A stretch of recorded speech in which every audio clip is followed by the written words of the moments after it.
Olá, seja muito bem-vindo ao podcast médico de família e comunidade. Eu chamo Abraão e, como você já deve imaginar, eu sou médico. Trabalho em um posto de saúde na região do Capão Redondo e estou aqui para trazer novidades direto do fronte de batalha contra a pandemia da Covid-19. Você pode me seguir também no Twitter, é @família_médico, e no canal do YouTube que tem o mesmo nome desse podcast, Médico de Família e Comunidade. Só que aí vai ser no YouTube. Vou deixar o link na descrição aqui do podcast. E tem mais. No YouTube, a caixa de comentários está aberta para dúvidas, sugestões e um saudável bate-papo sobre os assuntos abordados aqui. Antes de mais nada, gostaria de convidar você a me acompanhar em um minuto de silêncio em respeito a mais de 100 mil vítimas brasileiras da pandemia.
Tudo bem, esse é o segundo programa aqui do podcast.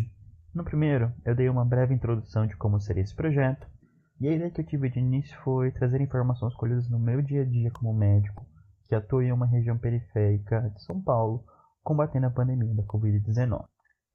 Desde a edição de apresentação do podcast, o número de pacientes buscando atendimento por queixas respiratórias tem apresentado oscilações, porém sempre com uma forte tendência de elevação, refletindo as consequências da reabertura precipitada de shoppings, bares, restaurantes, parques e salões de beleza na cidade de São Paulo, levando alguns estabelecimentos de saúde que prestam atendimento mais imediato à população, comunidades de pronto atendimento e postos de saúde, a trabalhar já quase no limite máximo da sua capacidade operacional, o que pode ser bastante preocupante, se pensarmos que São Paulo continua em fase de expansão da doença. E agora você deve estar se perguntando, calma, como assim? Eu jurava que a cidade de São Paulo estava em uma fase estável da pandemia? Mas é exatamente para isso que eu estou aqui, para trazer aquela informação qualificada e firmemente embasada no conhecimento científico, aquela informação que não está estampada em todas as esquinas da internet. Mas pode deixar que eu já explico. Primeiramente, essa sensação de estabilidade é falsa. Se baseia em uma estratégia de manipulação na divulgação dos dados relativos à pandemia. Uma dessas informações que está sendo manipulada pela prefeitura é a informação relativa aos óbitos causados pela Covid-19. A intenção é dificultar a análise estatística, dando uma falsa impressão de estabilidade. A Prefeitura de São Paulo adotou essa estratégia desde 15 de julho, e eu vou deixar na descrição o link de uma matéria do jornal É o País, na qual professores de matemática da USP explicam de uma forma muito simples e detalhada como a Secretaria Municipal de Saúde de São Paulo está manipulando os dados relativos às mortes causadas pela Covid-19, feito que até o general da Saúde e eterno ministro interino do governo Bolsonaro tentou pôr em prática, mas não foi capaz de realizar. Os pesquisadores também demonstram não haver evidência de que já superamos o pico da pandemia ou mesmo que chegamos a um platô. E por mais abjeto que manipular dados de mortalidade seja, principalmente durante uma pandemia, essa atitude não chega a me surpreender. Bruno Covas, nosso atual prefeito, concorreu como vice na chapa que elegeu João Dória, prefeito de São Paulo, em 2016. Sim, aquele mesmo João Dória, que desenvolveu o slogan Bolsodória no segundo turno para governador de São Paulo em 2018. Percebe? A convergência ideológica entre eles sempre esteve escancarada. Eles nunca fizeram sequer questão de esconder. E essa reabertura apressada, sem seguir critérios científicos para saber se era ou não possível reabrir a cidade, pode ser ainda mais grave. Se a gente pensar que a transmissão do vírus é muito mais complexa do que a gente imaginava inicialmente. Inicialmente se imaginou que a transmissão do vírus ocorreria apenas de duas formas. A primeira, pelo contato de gotículas, de saliva ou de outras secreções respiratórias com o nosso sistema respiratório. As gotículas são partículas que possuem diâmetro maior que 5 micrômetros e que podem viajar em média até 1,5 metro a 2 metros de distância. A outra forma de contágio seria por contato direto de partículas virais que podem estar aderidas às nossas mãos e que vão entrar em contato com nossas mucosas dos olhos, do nariz ou da boca. Porém, nós já sabíamos que alguns vírus, inclusive o vírus conhecido como SARS-CoV, causador da síndrome respiratória aguda grave, doença que se espalhou pelo mundo em 2002, esses vírus, às vezes, eles são capazes de formar partículas ainda menores que as gotículas, partículas conhecidas como os aerosóis, que podem ficar suspensas no ar durante horas, sendo carregados pela corrente aérea por dezenas de metros, e que podem transmitir a doença. Como as partículas do aerosol são muito pequenas, menores que 5 micrômetros, mesmo as máscaras cirúrgicas profissionais não oferecem proteção total contra a transmissão aérea da doença. E apenas para efeito de comparação, as máscaras caseiras, fabricadas com materiais de menor qualidade, são ainda menos capazes de filtrar essas partículas, que, só frisando de novo, possuem menos que 5 micrômetros de diâmetro. E por isso essas máscaras não têm capacidade de evitar esse tipo de transmissão. As máscaras mais recomendadas para prevenir esse tipo de transmissão são as máscaras PFF2, conhecidas também como máscaras N95. Só que, preferencialmente, essas máscaras têm sido reservadas para proteger os profissionais de saúde. Pois bem, essa suspeita inicial de que o vírus da Covid-19, que ele poderia se transmitir por meio de aerossóis na corrente aérea, essa suspeita foi ainda mais intensificada após o sequenciamento genético do vírus. Foi possível perceber que os genes do vírus que causa a Covid-19 e o vírus que causou o surto de 2002 eram muito parecidos. Então, o novo vírus foi chamado apenas de SARS-CoV-2. O vírus de 2002 era chamado de SARS-CoV, vírus causador da síndrome respiratória aguda grave. E essa similaridade genética forte deu muita força à hipótese de que o novo vírus também podia se transmitir através de aerossóis que podem ser carregados pela corrente aérea. Fato que foi possível provar, tanto a partir de estudos epidemiológicos quanto de ensaios experimentais. E para não entrar muito profundamente aqui e sair do tema do podcast, né? Para não fugir muito desse objetivo, eu vou deixar um link aqui da revista Nature, que ele explica como que foi possível ter essa confirmação tanto epidemiológica como experimental de que o vírus pode transmitir através dos aerossóis presentes na corrente aérea.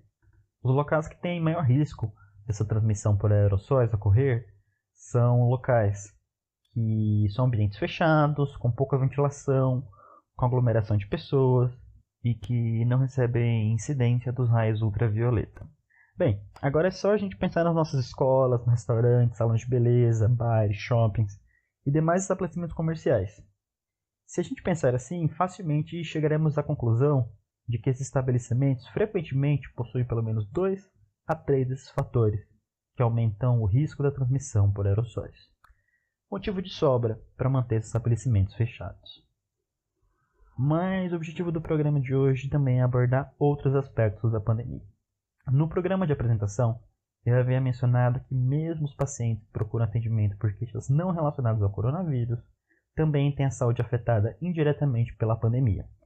E pretendo me aprofundar um pouco mais nesse ponto agora. As queixas relativas à saúde mental aumentaram sensivelmente. Pacientes que apresentavam depressão e ansiedade controlada apresentaram uma tendência de piora nos sintomas.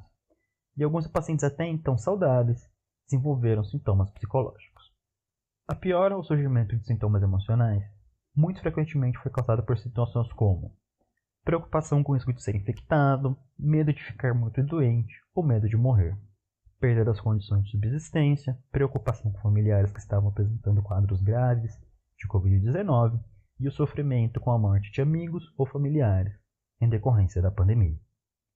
Pacientes idosos, por exemplo, que frequentemente também são portadores de doenças como pressão alta e diabetes, e por isso são parte do grupo de risco, deveriam ficar em rígido isolamento social.